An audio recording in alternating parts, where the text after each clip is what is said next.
January 7th, 2018. Michael Turpin wakes in his penthouse. He reaches for his phone. No signal.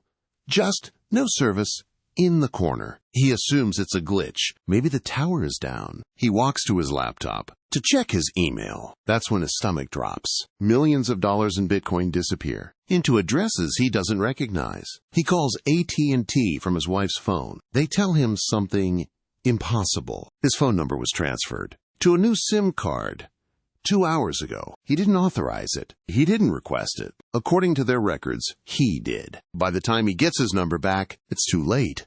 The damage is done. Michael Turpin lost $23.8 million. It's not a team of elite hackers with years of experience. The person who just stole $24 million from one of the most connected men in cryptocurrency is sitting in his childhood bedroom in Irvington, New York. He's wearing sweatpants. His mom is downstairs making breakfast, and he has school tomorrow. His name is Ellis Pinsky. He's 15 years old, and he's about to become one of the most successful thieves in American history before he can even legally drive. If you've ever thought your crypto was safe because you used two-factor authentication, this story is going to ruin your day. Because Ellis didn't hack any code. He didn't crack any encryption. He exploited something much simpler. The customer service representative at your phone company. This is how a suburban honor student built a criminal empire from his bedroom and almost got away with all of it. Irvington, New York. It's one of those towns where nothing bad is supposed to happen. Tree-lined streets, good schools, houses worth over $1 million, the kind of place parents move to, specifically so their kids won't get into trouble. Ellis Pinsky fits right in. He's a good student, gets solid grades, plays sports. His parents are successful. His father works in finance. Ellis has every advantage a kid could ask for. But Ellis has a secret life. By the time he's 13, Ellis is spending his nights in online communities most adults don't even know exist. Discord servers, Telegram groups, forums where teenagers trade, hacking techniques like baseball cards. These aren't anonymous mask-wearing hacktivists you see in movies. These are kids who figured out the internet's exploitable gaps. They're competing to find them first. Ellis is smart, really smart. Smart enough to realize the most valuable skill isn't coding. It's social engineering, the art of manipulating people into giving you what you want. And he's about to discover the most profitable social engineering attack in existence. It's called SIM swapping, and the concept is so simple. It's almost embarrassing. Here's how it works in practice. Ellis calls up a phone carrier. He pretends to be a customer who lost their phone, or he pretends to be an employee who needs help. Either way, the goal is the same. Convince the person to transfer a phone number to a new SIM card. Once you control someone's phone number, you control everything tied to it. Password resets, two-factor authentication codes, banking alerts, it all comes to you now. He's 14 years old. The amount he steals is small, a few $1,000s from some random victim, but the rush is immediate. He just made more money than most adults make in a week, and nobody knows it was him. Is my phone number safe? Yeah, that's exactly what you... Enjoying the story? Subscribe. Ellis doesn't stay small for long. Building a crew. Finding other teenagers who want in on the action. They call themselves different things in different servers, but they operate as a unit. Ellis isn't just a participant anymore. At 15, he's running operations. He's scanning for targets, looking for people who brag about their crypto holdings. People exactly like Michael Turpin. This is a guy who made his first fortune in the dot-com era doing PR for tech companies. He saw Bitcoin early and went all in. He founded Transform Group, one of the first major PR firms focused on cryptocurrency. He advises blockchain startups. He speaks at conferences. He's connected to everyone who matters. And he's very, very public about his success. Ellis finds him through the usual methods: social media, conference speaker lists, articles about crypto millionaires. Turpin checks every box. He's rich. He's in crypto. And most importantly, his phone number is tied to AT&T. Why does that matter? Because Ellis's crew has already figured out that AT&T is the easiest carrier to social engineer. Their customer service reps are undertrained and overworked. Their verification processes have gaps. If you know what to say, you can get almost anything done. Ellis isn't working alone on this one. His crew includes other teenagers scattered across the country. One key player is a guy named Nicholas Truglia. He goes by Harry online. Truglia is older, in his early 20s, and lives in New York City. He's the one who will eventually move the crypto through a maze of wallets to make it untraceable. The plan comes together in late 2017 and early 2018. They're going to hit Turpin, and they're going to hit him hard. January 7th, 2018, one of the crew members calls AT&T. The social engineering script is polished at this point. They've done this dozens of times. Within minutes, Michael Turpin's phone number is ported to a SIM card controlled by Ellis's team. Now the clock is ticking. They have maybe an hour before Turpin realizes something is wrong. Maybe less. They need to move fast. Password reset requests start firing. Two-factor codes now going to the hackers. They're in his email within minutes. From there, they pivot to exchange accounts. And then they start draining Bitcoin, Ethereum, altcoins Turpin was holding. It all starts moving, wallet to wallet to wallet. They're pulling millions. By the time Turpin gets his phone number back and starts calling his exchanges, nearly $24 million is gone, vanished into blockchain addresses controlled by a network of teenagers. Ellis Pinsky, still 15, still living with his parents, still going to high school the next day, has just become one of the most successful thieves in American history. And here's the crazy part. He doesn't panic. He doesn't flee the country. He doesn't even skip school. He just goes back to his life. Honor student by day, multi-million-dollar criminal by night. $24 million in cryptocurrency, stolen by a kid who can't even vote. Let that sink in for a second. While Ellis was pulling off this heist, he was probably worrying about homework, about making varsity, about whatever drama was happening. Normal teenager stuff. But his other life, his secret life, that's where things get interesting. The money moves through a complex network. It gets converted, mixed, split up. Some of it goes to Truglia and other crew members.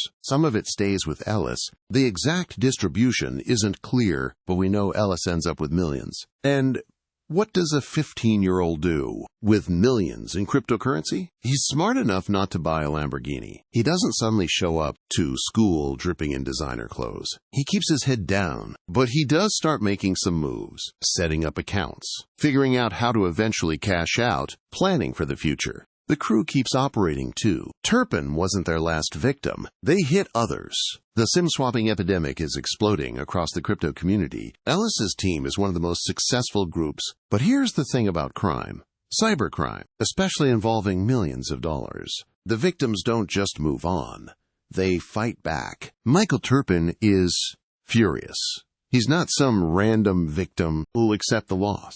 He has resources, connections, and a very personal motivation. He starts his own investigation. He hires private investigators who specialize in tracing cryptocurrency. He works with law enforcement. He's talking to other victims, piecing together the network, and he sues AT&T for $224 million, alleging they failed to protect his account, despite knowing about SIM-swapping vulnerabilities. That lawsuit will drag on for years, but it puts a spotlight on the case. That helps investigators. Meanwhile, the FBI is building its own case. SIM-swapping has become a national priority. The amounts being stolen are too large. Task forces are forming, and if investigators can find one weak link, one person willing to talk, one exchange that kept good records, one wallet that can be traced back to a real identity, the whole network can unravel. Listen, if you're still here, you're clearly invested in how this ends. Do me a favor, smash that subscribe button. We're about to get to the part where everything falls apart for Ellis. And trust me, you don't want to miss it. The first domino falls. In November 2018, Nicholas Truglia gets arrested in New York City, charged with stealing over $1 million in crypto. Truglia's arrest sends shockwaves through the community. Crew members aren't just anonymous handles, they're targets. The FBI has names, addresses. The digital trail is being followed. Ellis has to be nervous now, still just 16.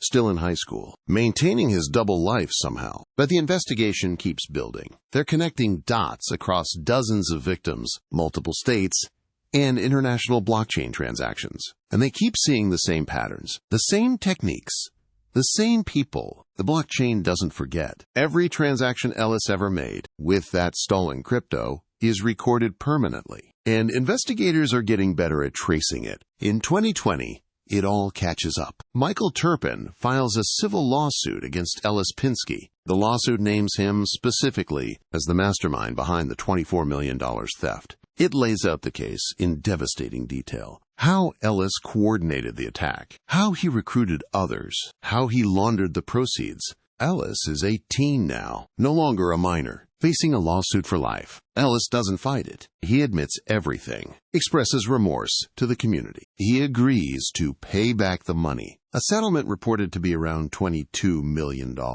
He was only 15 at the time. He faces almost no criminal consequences. The laws weren't designed for this.